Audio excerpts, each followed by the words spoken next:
Today I'm going to show you how to change the blade out on this old Porta-Cable saw.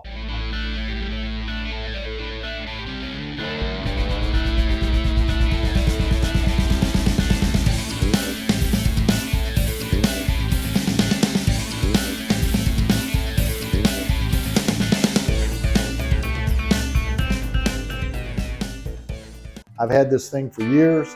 We're going to take, it's got a hardy blade on it now. We're going to put a steel blade on it because I need this saw to cut some steel.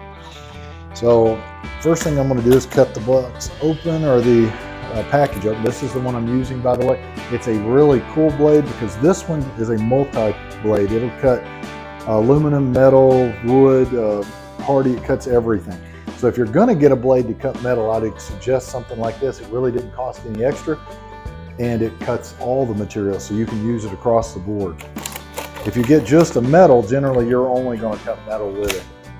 Even though I think they'll still work, that's what they claim, is that you should be cutting just metal with the metal one. And with the multi, you can do all of it.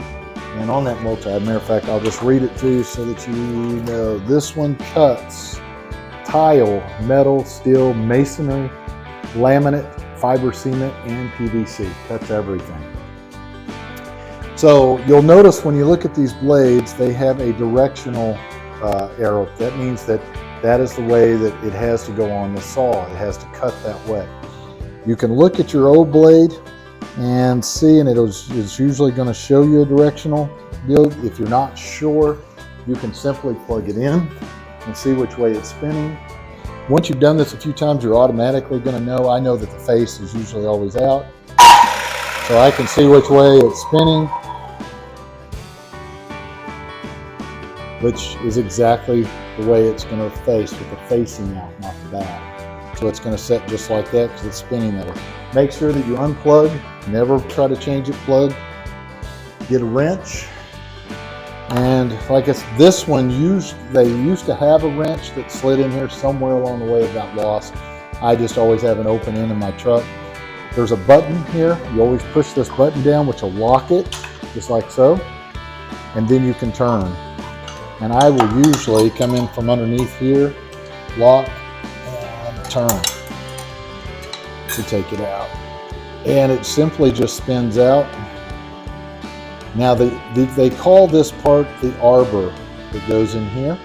And there's different arbors for different saws. So you'll take, and if you're ever in doubt of which way it goes, take and lay that down the same way. But there's different arbors, some are round, some are square. This one will take the round ones. And if you pop this little round part out in the center, you can actually do the other type arbor. So it comes with both. But I need the round one, so I'm going to pop it back on, just like so. Put the locking nut back in. And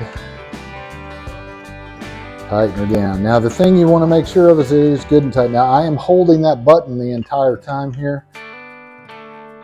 I just let it loose, so now when I go to turn it, it's going to lock back into place.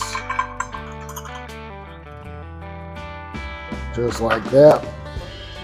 And it's tight. Now this saw is ready to go on its next cutting adventure. But that's all there is to it. Be sure you follow us for more tips and tricks, and hope to see you next time.